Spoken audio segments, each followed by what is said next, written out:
उज्जैन के एक राजा हुए हैं भर्तृहरि। क्या नाम था? क्या नाम था? भर्तृहरि। उज्जैन के एक राजा हुए हैं भर्तृहरि।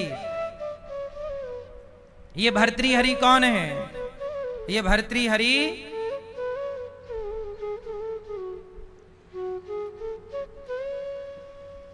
जो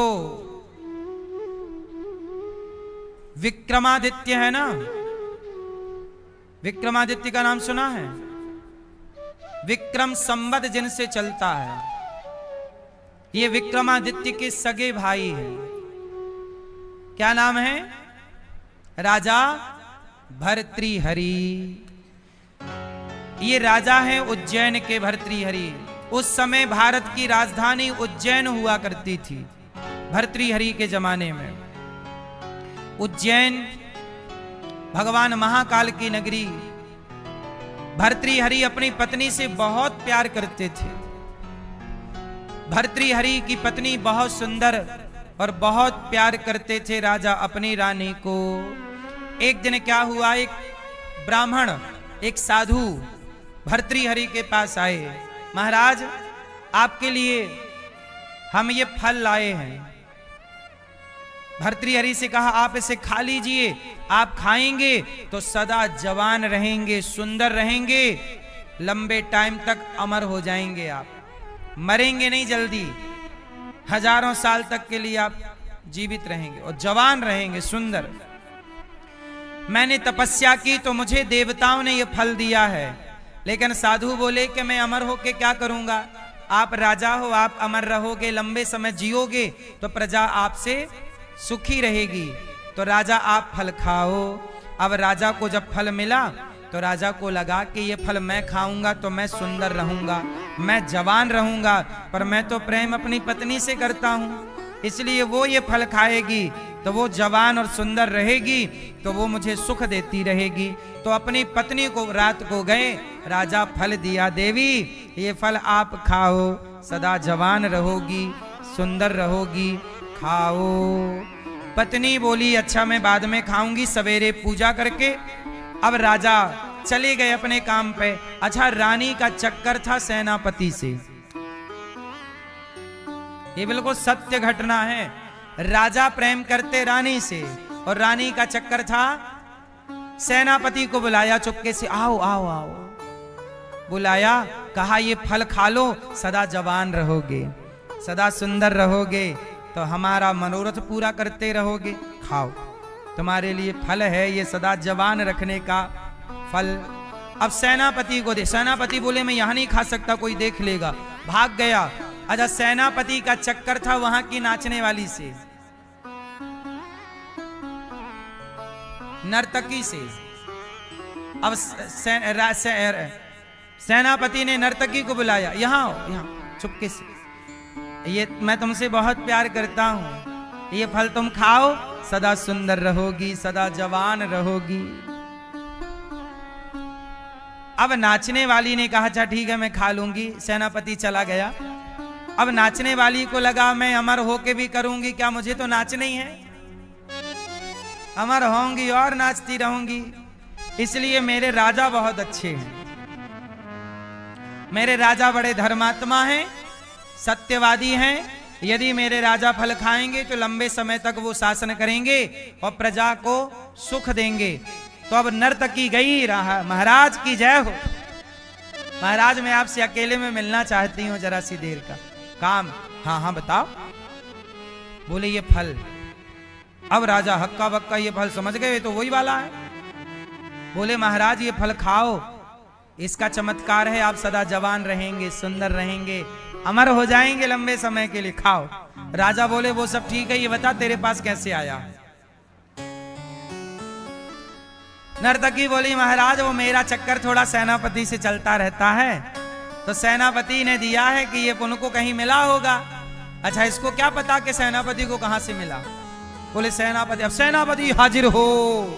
सेनापति को बोला ये फल कहां से आया, फांसी पे चढ़ाऊंगा, जल्दी बोल।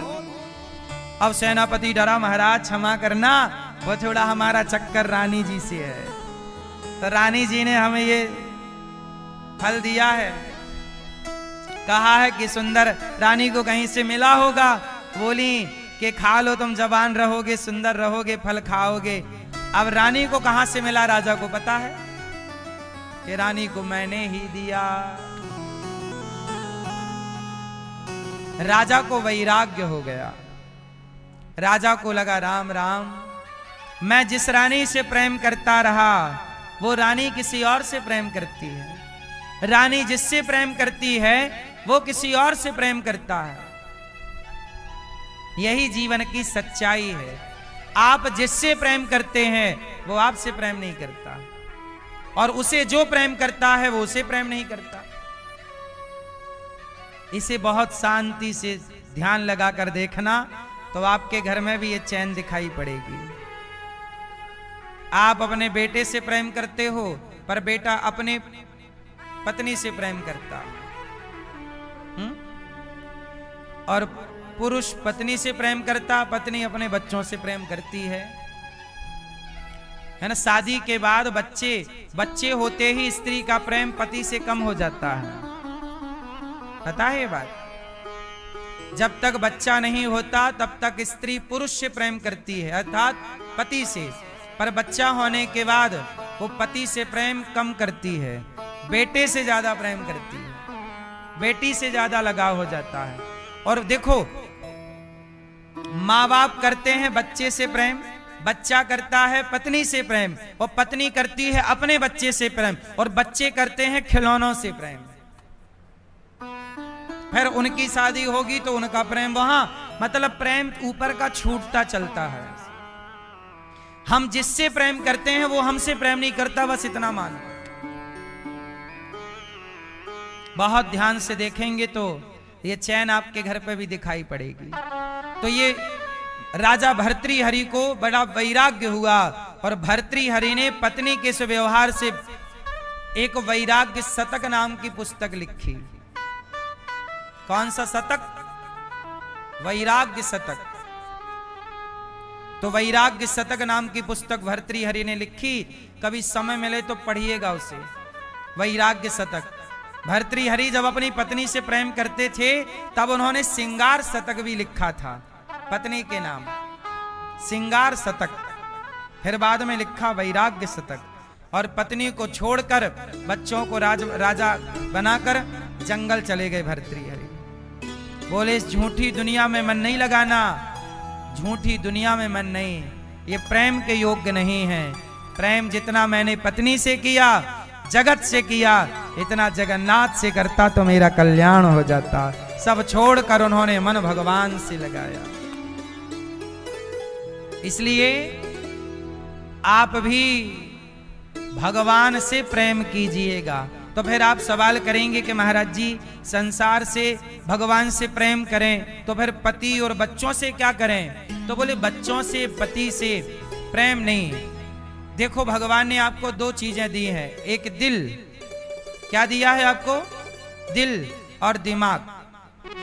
बोलो दिल और, अब बताओ दिल में कौन और दिमाग में कौन किसे रखें?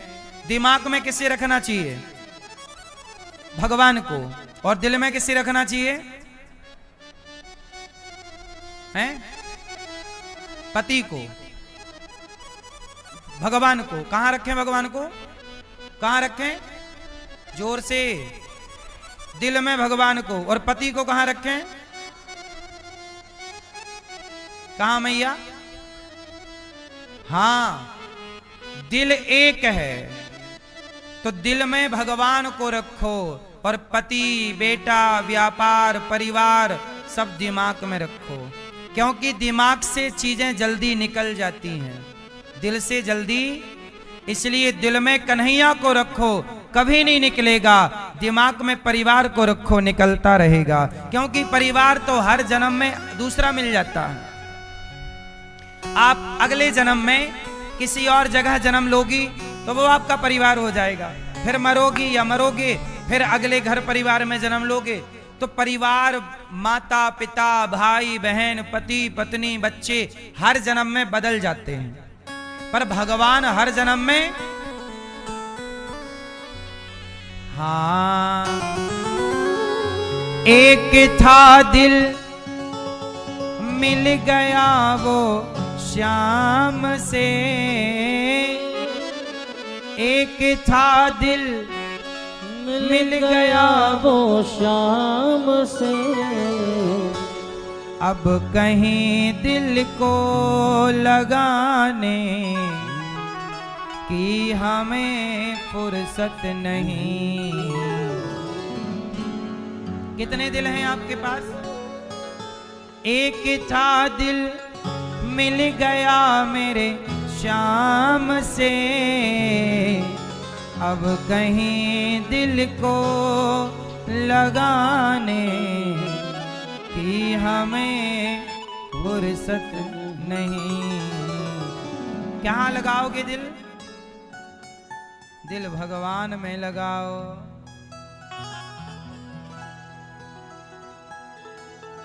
दिल कहाँ लगाओगे? और परिवार में क्या लगाओगे? इसलिए मेरी मां दिमाग में ही परिवार को रखिएगा। व्यापार दिमाग से चलता है कि दिल से? परिवार व्यापार सब दिमाग। इसलिए दिमागदार व्यक्ति सदा सुखी है। दिल भगवान को दो और दिमाग से पत्नी को चलाते रहो। दिमाग, आपके पास दिमाग है? यदि आपके पास दिमाग होगा ना तो आपका पति आपके आगे पीछे डोलेगा। मैया आपके पति आपके आगे पीछे डोलते हैं? हाँ डोलते हैं। मैया बात दिमाग है।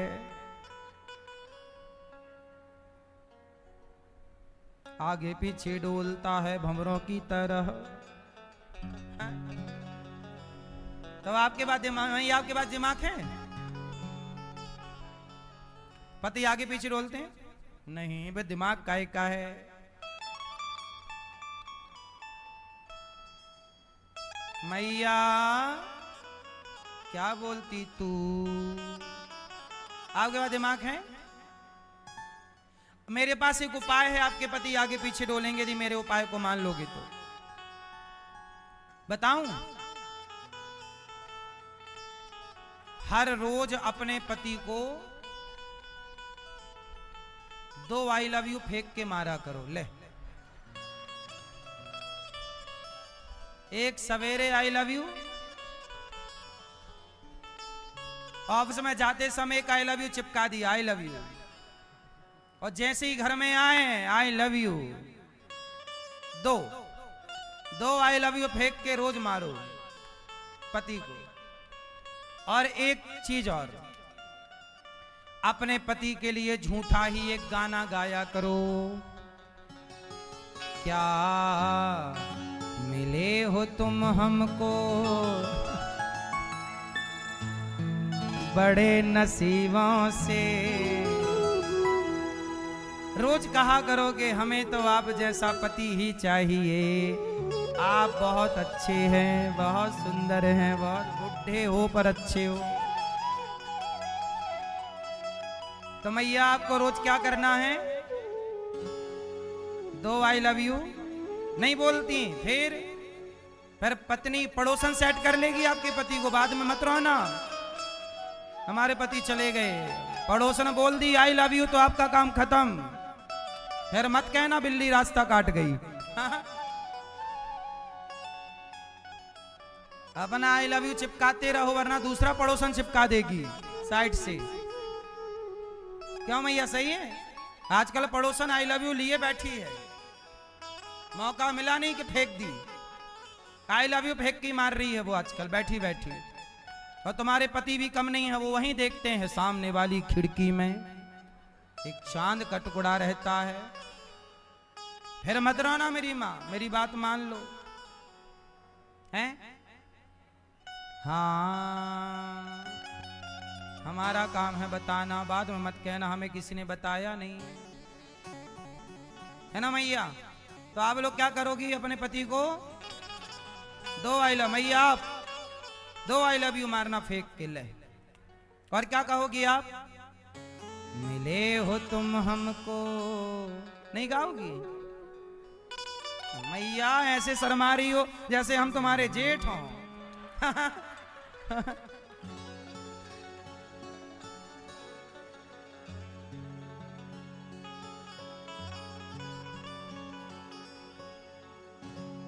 ठीक है, अब पुरुष लोग ध्यान से सुनो। आपकी पत्नी आपको खूब प्यार करेगी। कैसे करेगी? रोज अपनी पत्नी को आप लोग भी 2-2 आई लव यू चिपकाओ। ठीक है? एक सवेरे जागती और एक ऑफिस से आती, उसका आई लव यू मिले फिर तुम भी चिपका दो। और एक चीज और बोलते रहना, क्या खूब लगती हो, बड़ी सुंदर दिखती हो। और ऐसा नहीं कहा और कोई पड़ोसी बोल दिया कि क्या खूब लगती हो, तो फिर तुम हो जाओगे ड्रम में पैक, वो चला जाएगा लेके। यदि तुमने टाइम पे नहीं बोला कि क्या खूब लगती हो, वो कहीं पड़ोसी ने बोल दिया तो तुम फिर नीले ड्रम में दिखोगे। हाँ या ना? इसलिए बोलते रहो, क्या खूब लगती हो, बड़ी सुंदर दिखती हो। है ना भैया? हम कहते हैं रिश्तों को बेहतर बनाने के लिए ना तारीफ। और ये किससे चल रहा खेल? दिमाग वाला व्यक्ति दिमाग से चलाता है। रिश्तों में प्रेम नहीं चाहिए, रिश्तों में व्यवहार चाहिए। क्या चाहिए? पति का व्यवहार पत्नी के लिए अच्छा हो और पत्नी का व्यवहार पति के लिए अच्छा हो। भाई मेरा बेटा मेरे से प्यार करे ना करे पर मेरे साथ अच्छा व्यवहार करे तो मैं खुश हूं। प्यार व्यार किसी को नहीं चाहिए, सबको अच्छा। मैं आपके घर आऊं तो आप मेरे से प्यार करो ना करो पर मेरे साथ अच्छा, तो मैं उसी से खुश रहूंगा। मैं उनके घर गया था, उन्होंने मेरे साथ अच्छा व्यवहार किया। भाई प्रेम कौन किससे कर रहा है? वो करो भी मत। प्रेम केवल भगवान कृष्ण से, भगवान श्रीमन नारायण से, भगवान से। और बाकी सबसे क्या करते रहो? अच्छा। जैसे आपके साथ मैंने क्या किया? अच्छा, मैं अच्छा व्यवहार करने का प्रयास करता हूं, आपके साथ अच्छा व्यवहार हो। व्यवहार से ना रिश्ते चलते हैं, तो हर रिश्ते में व्यवहार बढ़िया हो। अच्छे पति वाला व्यवहार, पत्नी वाला, पिता वाला, अपने अपने कर्तव्य का, धर्म का आचरण करिए, व्यवहार अच्छे, और भगवान में दिल लगाइए। ये जो आंखें हैं हमारी, ये जो आंखें हैं हमारी, मिल गई हैं शाम से। अब कहीं आंखें मिलाने की हमें फुर्सत नहीं। ये आंखें भगवान में मैं जिस दिन भुला दूं, तेरा प्यार दिल से। हे कन्हैया वो दिन आखिरी हो मेरी जिंदगी का। ये आंखें उसी रात हो जाए अंधी, ये आंखें उसी रात हो जाए अंधी, जो तेरे सिवा देखे सपना किसी का। हे कन्हैया ये आंखें उसी रात अंधी हो जो आपके सिवा सपने में कोई और आए। इसलिए भगवान से कहा करो, आज सपने में आने का वादा करो। आज सपने में, हे कन्हैया आज सपने में आने का वादा करो। आज मिलने मिलाने का वादा। हे कन्हैया आज सपने में आओ, सपने में आते हो कन्हैया, सपने में आते हो। सपने में आकर के कन्हैया दिल तड़पाते हो। सपने में आते हो कन्हैया, सपने में आते हो। सपने में आकर के कन्हैया दिल तड़पाते हो। तेरा मेरा सांवरे ऐसा नाता है, तेरा मेरा सांवरे ऐसा नाता है। दिन हो चाहे रात हो तेरा सपना आता है। तेरा मेरा, तेरा मेरा सांवरे ऐसा नाता है। तेरा मेरा सांवरे ऐसा नाता है। दिन हो चाहे रात हो तेरा सपना आता है। तेरा मेरा।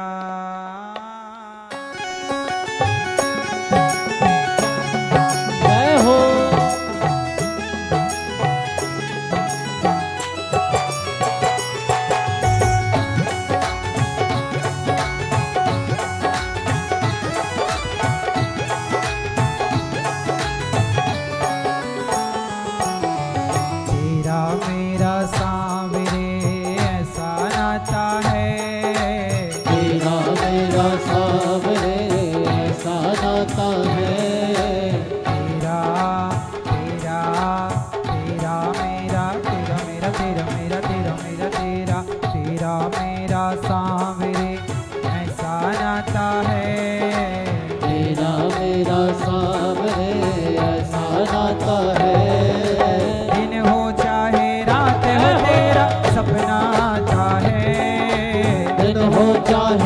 तो हो तेरा सपना आता है।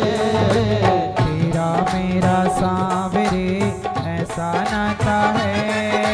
तेरा मेरा सांवरे ऐसा नाता है। दिन हो चाहे रात हो तेरा सपना आता है। दिन हो चाहे रात हो तेरा सपना आता है। तेरा मेरा।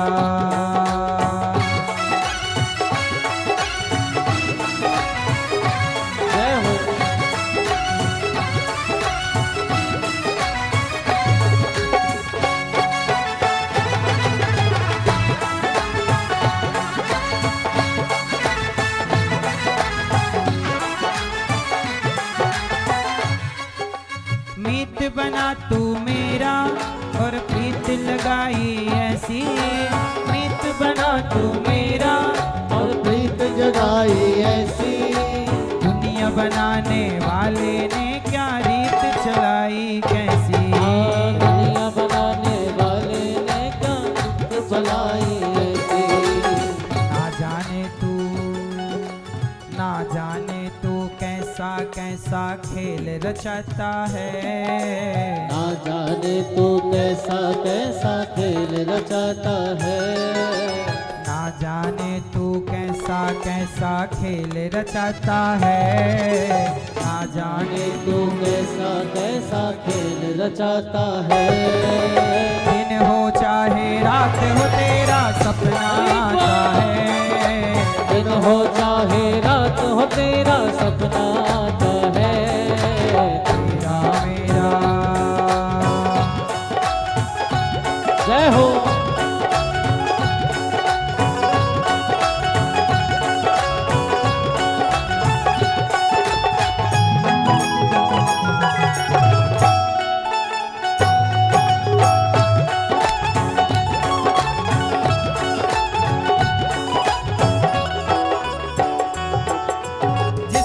भी तू चाहे उसको अपना बना ले। सब कुछ तेरे बस में तुम हो करने वाले। जिसको भी तू चाहे उसको अपना बना ले। सब कुछ तेरे बस में तुम हो करने वाले। जिसको भी तू चाहे उसको अपना बना ले, सब कुछ तेरे बस में तुम हो करने वाले। करता है वो तू, करता हूँ मैं वो ही तू जो करवाता है, करता हूँ मैं वही जो तू करवाता है। दिन हो चाहे रात हो तेरा सपना आता है, दिन हो चाहे रात हो तेरा सपना आता है। तेरा मेरा सांवरे ऐसा नाता है, तेरा सांवरे ऐसा नाता है। दिन हो चाहे रात हो तेरा सपना आता है, दिन हो चाहे रात हो तेरा सपना आता है।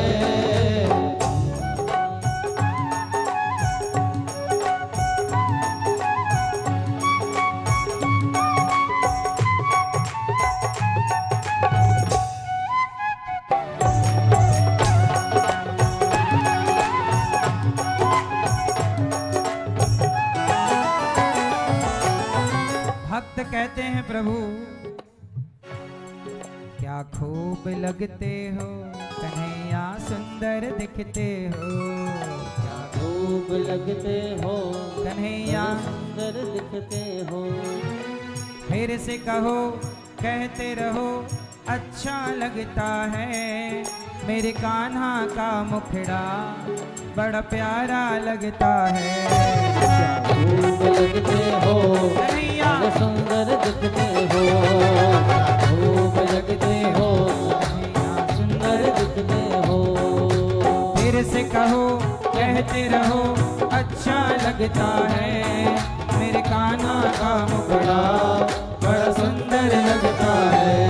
क्या खूब लगते हो बड़े सुंदर दिखते हो, क्या खूब लगते हो बड़े सुंदर दिखते हो, क्या खूब लगते हो बड़े सुंदर दिखते हो।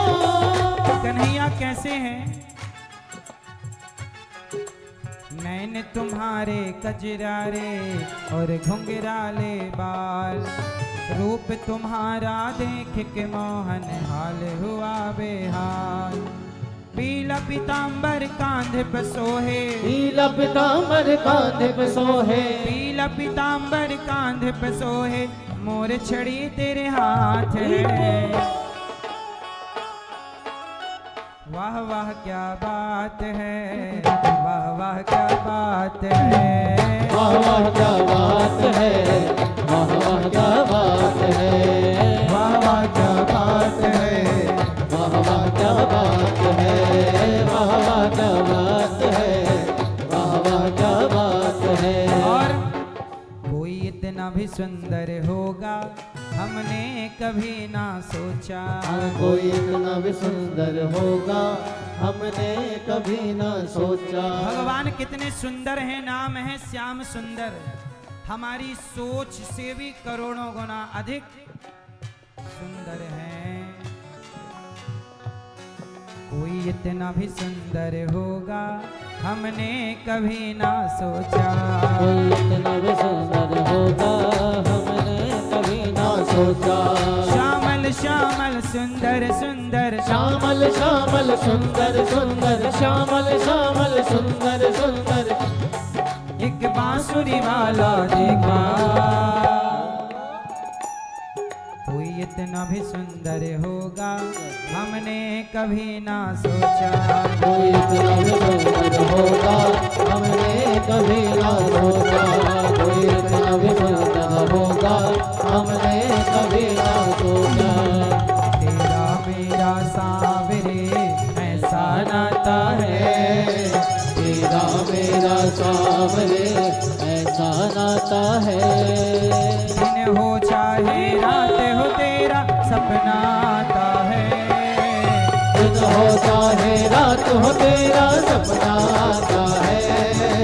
तेरा मेरा सांवरे ऐसा नाता है, तेरा मेरा सांवरे ऐसा नाता है। दिन हो चाहे रात हो तेरा सपना आता है,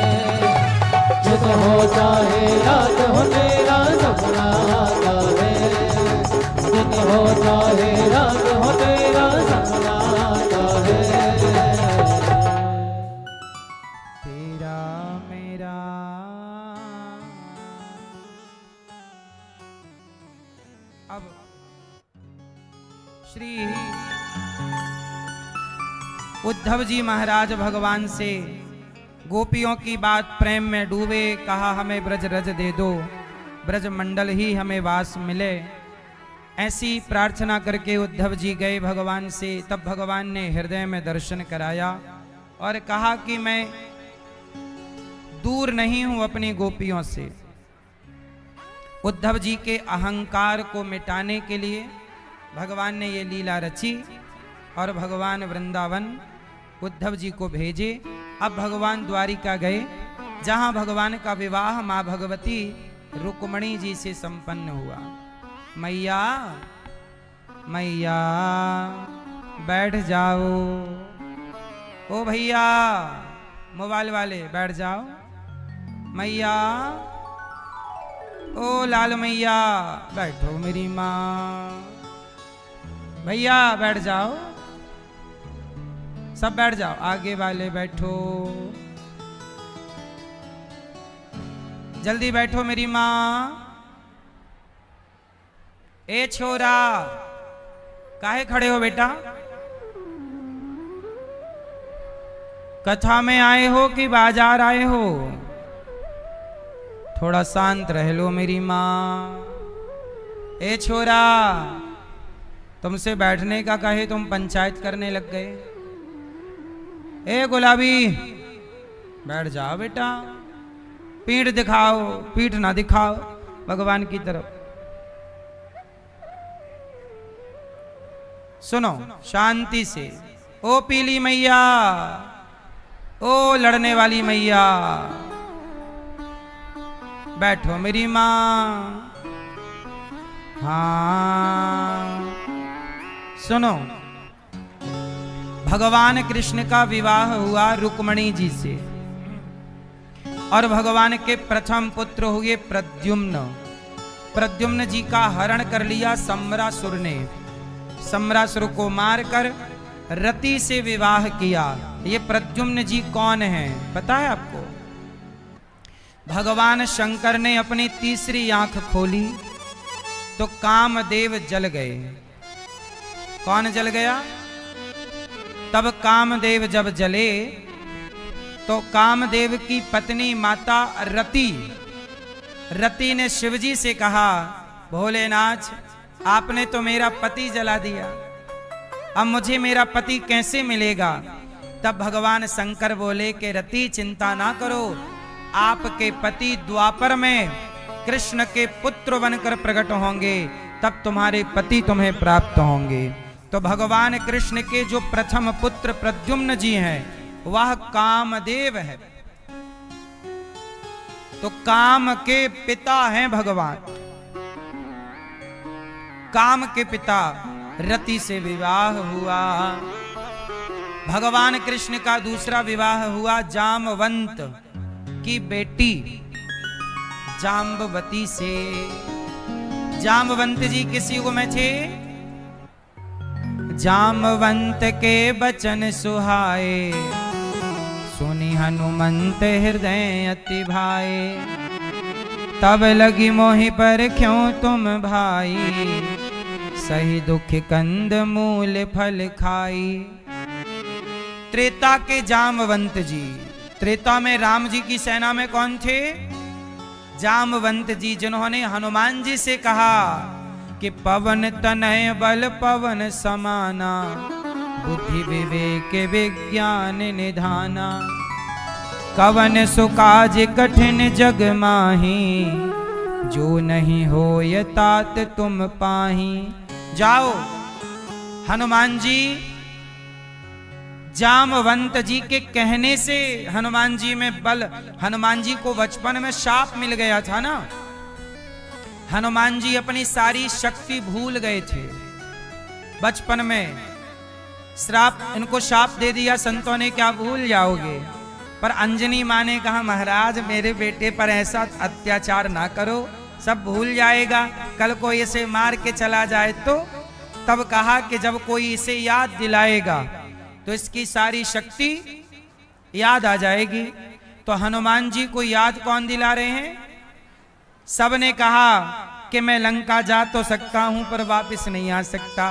हनुमान जी को जामवंत जी ने कहा कि आप जा भी सकते हैं, आ भी सकते हैं।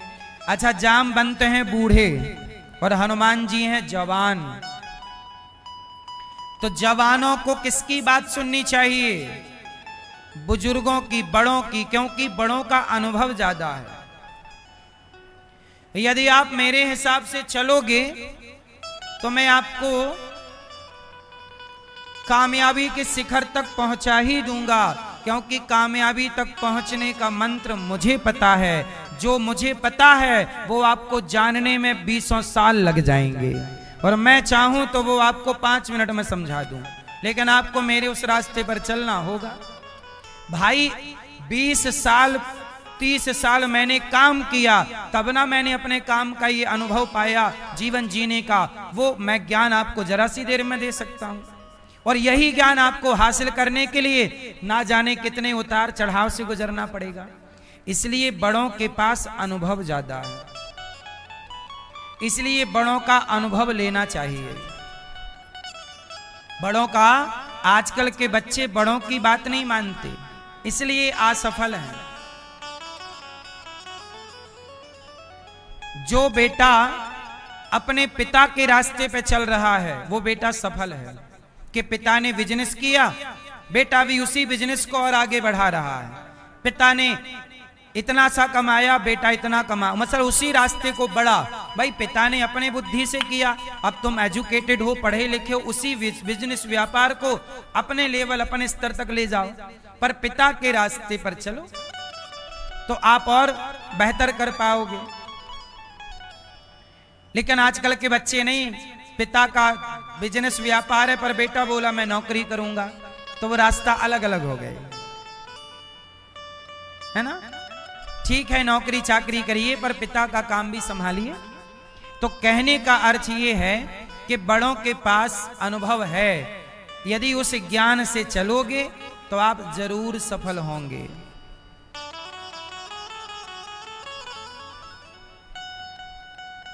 हनुमान जी को जामवंत जी ने कहा, तो जामवंत की एक बेटी थी, नाम था जाम्बवती। तो जामवंत जी ने राम से कहा, राम मेरी बेटी से ब्याह कर लो। राम बोले मैं कर तो लेता, पर मैंने एक पत्नी के साथ रहने की प्रतिज्ञा कर ली है। राम जी ने सीता जी को एक बार वचन दिया, सीता। अच्छा, सीता जी ने कहा, राम प्रभु आप और कितने विवाह करोगे?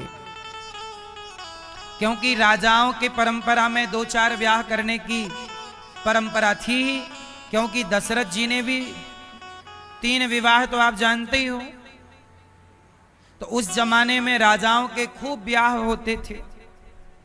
तो कहा सीता मां ने कि आप कितने विवाह करेंगे? तब कहा भगवान ने कि सीता मैं तुम्हें वचन देता हूं कि राम की एक ही अर्धांगिनी रहेगी, और वो सीता है। तुम्हारे सिवा संसार की हर स्त्री या तो वो मेरी मां है या तो मेरी बहन है, केवल तुम ही मेरी पत्नी हो सिर्फ।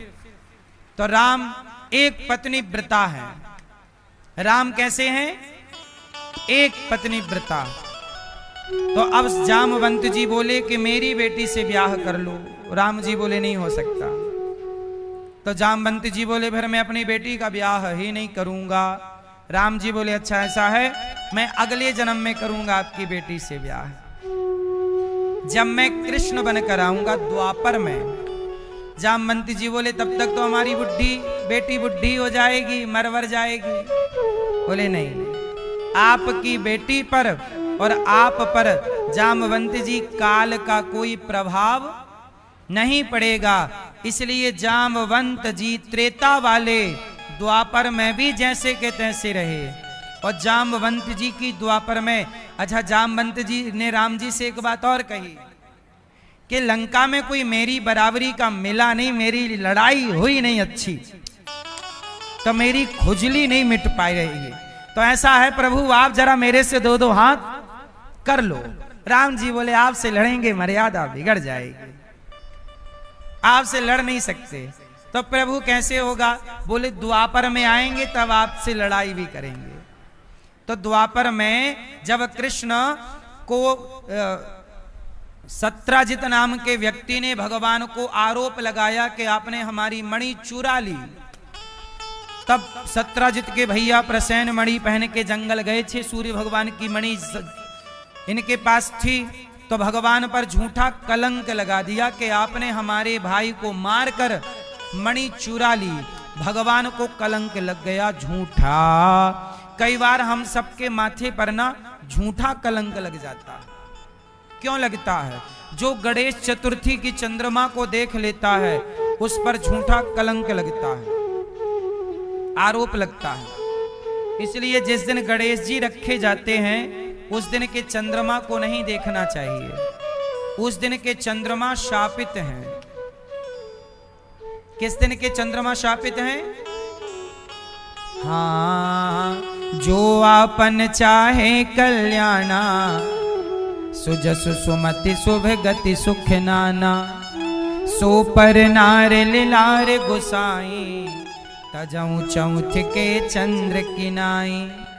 जो अपना कल्याण चाहती है या चाहता है, ये रामचरितमानस में लिखा है, तो पराई स्त्री पराई पुरुष को ऐसे ही त्याग दो जैसे गणेश चतुर्थी के चंद्रमा को त्यागा जाता है। किसके चंद्रमा को? किसको? गणेश चतुर्थी के चंद्रमा को शाप है। किसने दिया? गणेश जी ने दिया। क्यों दिया? गणेश जी एक बार जा रहे थे तो गणेश जी लुढ़क गए, तो चंद्रमा हंस पड़ा। भाई नहीं, चलते चलते कोई गिर जाता है, कभी कभी पांव वहां फिसला गिर जाता, तो पीछे वाला बड़ा अरे गिर गया तो बड़ा हंसे चंद्रमा, गणेश जी लुढ़क गए। अरे देखो गणेश जी गिर गए गिर गए गिर गए। तो चंद्रमा हंसे तो गणेश जी को गुस्सा आई, लो हमें देख के हंस रहा, मदद तो कर नहीं रहा, हंस रहा, जा हम तुम्हें शाप देते हैं, तुम्हें जो देखेगा कलंकित हो जाएगा। अरे महाराज ऐसा ना कहो। अच्छा एक काम करो, महीने में साल में एक बार गणेश चतुर्थी के दिन जो तुम्हें देखेगा कलंकित होगा। तो भगवान कृष्ण ने देख लिया चतुर्थी का चांद, तो भगवान को झूठा कलंक लगा मणि चुराने का। तो मणि चुराने का कलंक लगा, भगवान वो कलंक मिटाने जंगल गए, तो प्रसेन भैया सत्राजित का मरा पड़ा। बोले ये प्रसेन मणि पहन के आया, इसे शेर ने मार दिया। शेर को मार के जामवंत जी जंगल में रहते वो मणि ले जाकर अपनी बेटी जाम्बवती को दिया। अब वो जाम्बवती खेल रही मणि से, और भगवान जब आए तो जामवंत जी भगवान को पहचाने नहीं कि ये भगवान राम है। वो भगवान से 27 दिन तक ढिसुम ढिसुम ढिसुम ढिसुम चलता रहा। तो भगवान ने खूब मार लगाई जामवंत जी को। जामवंत जी समझ गए कि इतना बलवान कोई संसार में हो नहीं सकता जो मुझे पराजित कर दे। प्रभु आप ही हैं। भगवान बोले पहले पहचान जाते तो इतनी पिटाई ना होती, है ना। कैसे ससुर जी हो, पहले पिटे बाद में ससुर बने। तो बोला कोई बात नहीं, अब हमारी बेटी से ब्याह कर लो आप। तो जामवंत जी ने अपनी पुत्री का विवाह भगवान कृष्ण से किया। पर जामवंत की बेटी ना जाम्बवती जामवंत जी की तरह थी, पूरे शरीर में बाल ही बाल। रीछ की बेटी, रीछ। तो भगवान कृष्ण बोले कि चलो जैसा हम कहें तुम वैसा करना। तो जाम्बवती को ले जाके भगवान ने कमरे में बंद कर दिया द्वारिका में। तो रुक्मणी जी बोली कौन है? भगवान कृष्ण बोले कि हमारी दूसरी पत्नी आई है। रुक्मणी जी बोली दर्शन तो कराओ, हम भी तो देखें और स्वागत करें वाको। तो भगवान बोले कि आप मत देखो, क्योंकि वो बहुत सुंदर है, कहीं आपके अंदर जलन ना हो जाए कि मेरे से ज्यादा, इसलिए वो आपसे मिलना नहीं चाहती, क्योंकि बहुत सुंदर है। जबकि वो पूरे में बाल ही बाल, रीछ की बेटी जाम्बवती। तो रुक्मणी जी बोली अच्छा ज्यादा सुंदर है तो मुंह नहीं दिखाएगी, घमंड है, जाओ मैं तुम्हें शाप देती हूं कि तुम भी उतनी ही सुंदर हो जाओ जितनी मैं हूं बस। तो जाम्बवती जी को शाप मिल गया तो वो उतनी सुंदर हो गई जितनी सुंदर रुक्मणी जी। रुक्मणी जी बोली मेरे से ज्यादा नहीं, मेरी तरह बस। तो जाम्बवती भी रुक्मणी जी की तरह सुंदर हो गई। तो ये भगवान का दूसरा विवाह हुआ। फिर मणि ला करके सत्यजित को दी कि भैया ले अपनी मणि। तो उनको बड़ा लोगों ने कहा कि देखो तुमने प्रभु पे आरोप लगा दिया, अब ये मणि मिल गई। अब लोग ताने मारने लगे। तो सत्यजित जी की बेटी का नाम था सत्यभामा। उन्होंने अपनी बेटी को पकड़ा दिया, प्रभु मेरी बेटी से आप विवाह कर लो। भगवान बोले मेरे 2 हो चुके हैं, मैं तीसरा कैसे करूं? बोले नहीं आप कर सकते हैं मेरी। भगवान बोले अपनी बेटी से पूछ लो तैयार है? बोले तैयार है। तो सत्यभामा से तीसरा ब्याह। इसलिए भगवान की पत्नियों में सबसे पैसे वाली पत्नी भगवान की सत्यभामा। पूरा व्यवस्था अयोध्या की द्वारिका की सत्यभामा जी संभाल लेते हैं, बहुत पैसे वाली हैं। क्यों? क्योंकि इनके पिता के पास जो मणि थी वो सूर्य भगवान ने दी और वो 100 किलो सोना रोज देती थी। तो सत्यभामा जी के पास 100 किलो सोना रोज आता था। तो 100 किलो सोना, फिर तो सत्यभामा जी ऐसे चलती थी, सोना सोना पहन के सब। तेरे पास क्या है? कुछ नहीं, चल। तो सत्यभामा जी के पास ज्यादा पैसा था। भगवान की पत्नियों में सबसे बड़े आदमी, बड़े पैसे वाली कौन थी? सत्यभामा जी। अच्छा सत्यभामा जी कौन है? किसका अवतार है? धरती का, पृथ्वी का।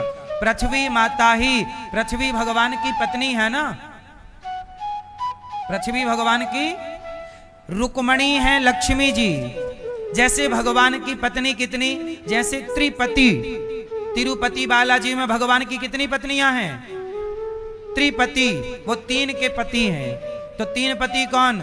लक्ष्मी देवी, भूदेवी और श्री देवी, लीला देवी। तो भगवान की पत्नियां कितनी हैं? एक तो पत्नी देखो, धरती किसकी पत्नी है? भूमि भगवान की पत्नी है। और यही धरती भूमि मां सत्यभामा के रूप में आई है। इसलिए धरती के पास धन ज्यादा है। सारे खजाने सोना चांदी कहां से निकलता है? इसलिए वो सबसे धनवान सत्यभामा जी हैं, क्योंकि वो धरती है, पृथ्वी का अवतार। रुक्मणी जी लक्ष्मी हैं और राधा जी लीला देवी हैं। लीला है ना, त्रिपति यही है। तो भगवान की तीसरी पत्नी सत्यभामा, चौथी पत्नी भगवान की यमुना, सूर्य भगवान की बेटी। भगवान कृष्ण के 2 साले हैं, दोनों डेंजर। भगवान के एक साले हैं यमराज और एक साले हैं शनि। तो शनि के 7.5 वाड़े साथी परेशान करें तो साले से परेशान होने की चक्कर में नहीं, जीजा जी की शरण में आ जाओ। जीजा जी की शरण में आओगे तो साले सरेंडर हो जाएंगे। बोलो हाँ। तो कृष्ण कौन है? जीजा। और शनि कौन है? और यमराज जी भगवान की पत्नी यमुना महारानी। फिर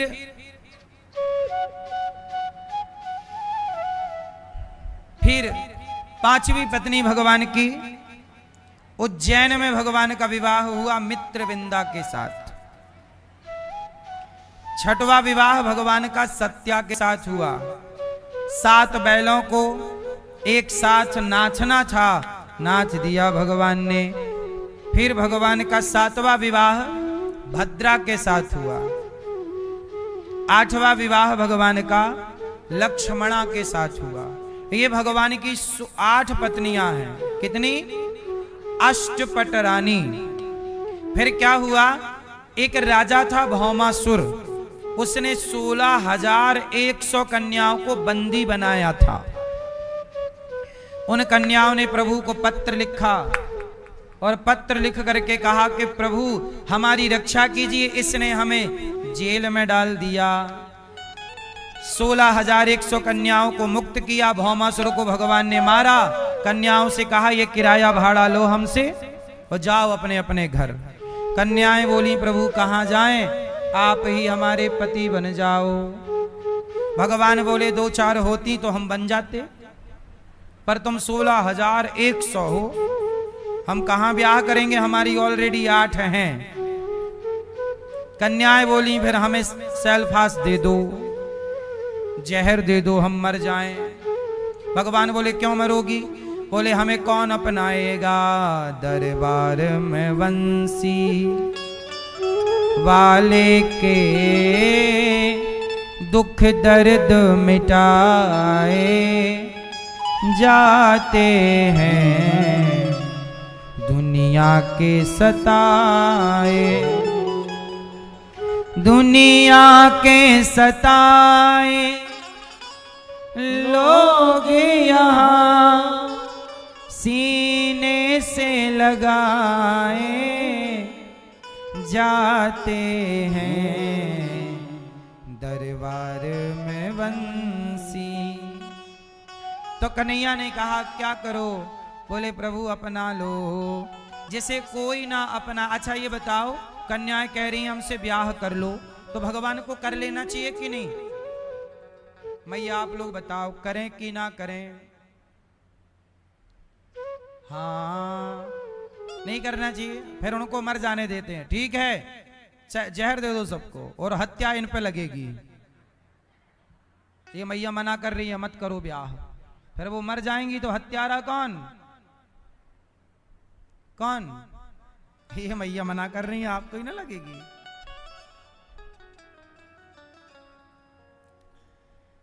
सोलह 16,100 कन्याएं, उन्हें कौन अपनाता? लोग कहते तुम पराये पुरुष के पास रहकर आई हो, कौन ब्याह करता? समाज गलत नजर से देखता। उस जमाने में सीता पवित्र थी, फिर भी दुनिया ने उंगली उठाई, और वो 16,100 कन्याएं जाती तो स्वीकार कौन करता? लोग यही ना कहते तुम तो वहां रह के आई हो, कौन सम्मान की नजर से कौन देखता? तो समाज जिन्हें अपमान की दृष्टि से देख रही थी, उन नारियों से विवाह करके उन नारियों का सम्मान बढ़ाया है भगवान ने। और इन नारियों की एक कथा और है, कहो तो सुनाऊं। ये घटना है सतयुग की। देखो सतयुग की कथा द्वापर से जुड़ी है, इसलिए भगवान के अवतार के कारण बहुत सारे होते हैं। जब भगवान नारायण नर नारायण बने, बद्रीनाथ में भगवान तपस्या कर रहे हैं नर नारायण, तो भगवान नारायण तपस्या कर रहे थे, तो नर नारायण तपस्या चल रही थी उनकी। तब देवराज इंद्र ने अपनी 16,100 अप्सराओं को भगवान के पास भेजा कि जाओ इनकी तपस्या भंग करो। तो देवराज इंद्र की सारी अप्सराएं चली, अब सब नाच रही गा रही, पर भगवान की तपस्या भंग नहीं हुई। तो कन्याओं के लिए भगवान ने आंख खोली और अपनी जंघा पर ऐसे हाथ किया, तो भगवान नारायण की जंघा से एक सुंदर सी कन्या प्रकट हुई, उर्वशी। और कहा भगवान ने कि देखो तुम हमें अपनी सुंदरता पर फंसा ना पाओगी। वो सारी 16,100 कन्याएं लज्जित हो गईं कि ये तो बहुत सुंदर है। प्रभु आप तो भगवान हैं, आपको थोड़ी काम परेशान करेगा। कन्याओं ने कहा कि प्रभु हमें माफ कर दो और आप हमसे विवाह कर लो। भगवान बोले विवाह नहीं कर सकते, हम तो तपस्या कर रहे हैं। अब सराएं बोली कि हमारा काम केवल नाचना है, कोई भी आया हम नाचने लग जाती हैं। अब सराओं का क्या काम, जाओ वहां नाचो, जाओ वहां नाचो, जाओ वहां नाचो। तो प्रभु हम थक गए हैं इस नाच गाने से, अब हमें सम्मान चाहिए थोड़ा, आप हमसे ब्याह कर लेंगे हमारी भी इज्जत हो जाएगी। भगवान ने कहा तो ठीक है, हम द्वापर में जब कृष्ण बनकर आएंगे तब तुम 16,100 अप्सराओं से विवाह करेंगे। वही अप्सरा द्वापर में कन्या बनकर प्रकट हुई और भगवान ने सबसे विवाह करके सतयुग का दिया वचन पूरा किया और टोटल विवाह हो गए भगवान के 16,108। इतने विवाह हो। भगवान के विवाह कहते ये भी कहा जाता है कि ये 16,100 वेद के मंत्र हैं, वेद की ऋचाएं हैं, उपनिषद हैं, ऐसा। पर सही, ये भी बात सही है, पर ये भी सत्य है कि यह स्वर्ग की अप्सराएं हैं जो प्रभु की पत्नी होने का सौभाग्य पा रही हैं।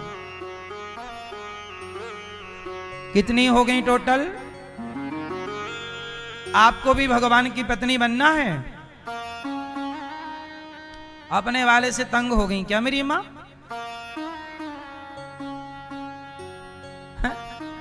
महाराज ये बड़ा परेशान करता है,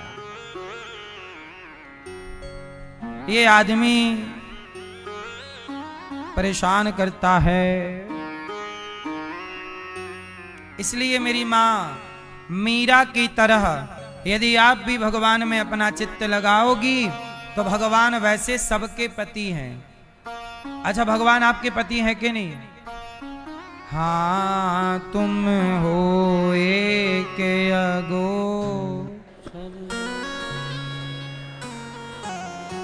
स्वामी सबके प्राणपति। भगवान सबके प्राण, भगवान तो पति हैं ही, फिर भी आप भगवान से प्रेम करेंगी, समर्पण करेंगी और जो भाव रखेंगी, भाई बनना है भगवान भाई बना लें, बहन बना लेंगे आपको। आपको माँ बनना है वो आपके बेटे बन जाएंगे। आपको पत्नी बनना है, मीरा ने पति के भाव से भजा। तो अगले बार 16,108 जब भगवान के विवाह होंगे कन्हैया के, उनमें एक मीरा का भी नाम रहेगा। हो तो प्रभु की शरण में रहो। हम लोग भगवान से कहेंगे प्रभु आप अगली बार जब अपना ग्वाल वालों की मित्रों की मंडली बनाना तो अपने मित्रों में दास को भी रख लेना, कहीं दास को भी अपना बना के हम भी आपके पीछे पीछे डोलते रहेंगे, आपके चरणों के दास बन करके। बोलो हाँ। और भी आपको ज्यादा सुख पाना हो तो आप भगवान की गैया बन जाना।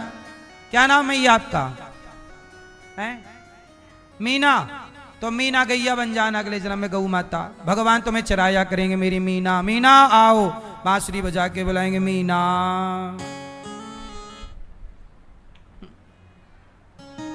तो भगवान की लीला में सम्मिलित होना है, चाहे हम गैया बन के सम्मिलित हों, बछड़ा बन के सम्मिलित हों, भगवान के लीला में सम्मिलित, चाहे ग्वाला बन के, चाहे गोपी बन के, कोई भी भगवान की लीला में कुछ ना, प्रभु का दरस परस चाहिए, वो किसी भी रूप में संभव है। तो जो भगवान की गैया हैं वो भी तो कोई भक्त पुण्यात्मा होंगी तब ना उनकी गैया बनी, और वो चरा रहे हैं। और जब भगवान लेटते हैं तो पांव चाटती है गौ माता। कृष्ण का क्या चाटती है? चरण। चरण स्पर्श करती है, चरण चूमती है, चाटती। कभी भगवान के गाल चाटने लग जाए। भाई गाय का तो प्यार करने का यही तरीका है। गाय प्यार करेगी तो आपके या तो हाथ चाटेगी या पांव, जो उसको मिल जाए वो आपके शरीर को चाटने लग जाती है। वो उसका प्यार करने का यही तरीका है। तो गाय भी कृष्ण के पांव चाटती है। छोटे छोटे बछड़े हैं वो भगवान के पास आते हैं और भगवान के साथ उछल कूद करके खेलते हैं, ऐसे ऐसे सिर से भगवान को ऐसे करते हैं। तो भगवान सबका प्यार लूटते हैं और सब पर अपना प्यार। वहां पर जब बांसुरी बजाते तो जिस पेड़ पर भगवान बांसुरी बजाते ना बैठ के डाल पर, वहां तोता भी था।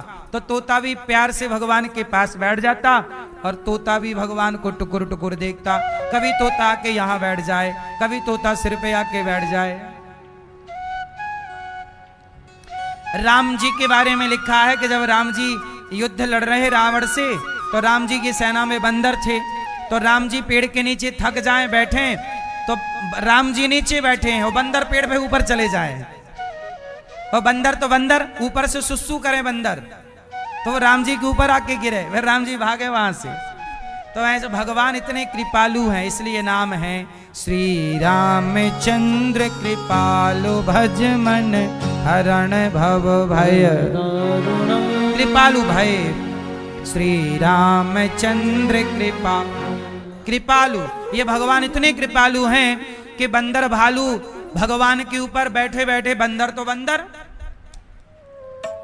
वो मलमूत्र कर रहा पर भगवान को कोई फर्क नहीं पड़ता, मेरा भक्त है चलो बैठा है। ऊपर से पत्ते वत्ते बंदर खाता है ना, पेड़ के पत्ते खा खा के गिरा रहा, भगवान के ऊपर ही गिर रहे हैं। पर भगवान सब पर फिर भी करुणा है, नाराजगी किसी से नहीं है। भगवान हमारे अपराध कभी नहीं देखते, इसलिए भगवान का नाम है पतित पावन, करुणा सिंधु, भक्त वत्सल। कभी हमारे अपराध, हम कितने बड़े, अजामिल का पाप देखा क्या भगवान ने? बोलो, अजामिल जैसा पापी क्या पाप पर नजर गई? नहीं, एक नाम लिया है, लाओ से हमारे पास। पूतना के पाप को देखा कि ये मुझे मारने आई नहीं, मेरे पास आई है इसलिए उद्धार करूंगा। भगवान कभी अपराध नहीं देखते।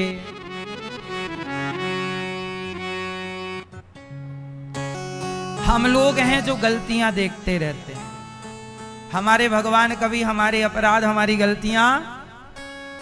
भगवान के 16,108 विवाह हुए और भगवान फिर प्रद्युम्न के पुत्र भय अनिरुद्ध का विवाह हुआ उषा के साथ चित्रलेखा की मदद से।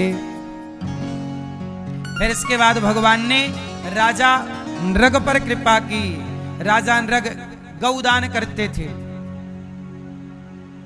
और गौदान जब किया राजा नृग ने, उस गौदान के बल पर राजा नृग को गिरगिट की योनि से निकालकर प्रभु ने अपने धाम भेज दिया। क्यों? क्योंकि पुण्य किया है। देखो, गिरगिट बने किसी पाप से राजा नृग, पर जब गिरगिट बने तो भी उनका पुण्य उनके साथ था। कौन सा पुण्य साथ था? गौदान का। किन्होंने? गौदान किया है। उस गौदान के बल पर गिरगिट की योनि में उन्हें कृष्ण का दर्शन हुआ और प्रभु ने अपने हाथ में उस गिरगिट को लेकर उद्धार करके उन्हें अपने धाम भेज दिया कि जाओ, तुमने गौदान किया इसलिए हम तुम्हें दर्शन दे रहे हैं। इसलिए कहता हूं, मरने से पहले गौदान जरूर कीजिएगा। इसलिए गौरी गोपाल गौशाला में आप जब भी समय मिले आया करो, गौदान किया करो, गाय को चारे का, भूसे का सहयोग किया करो।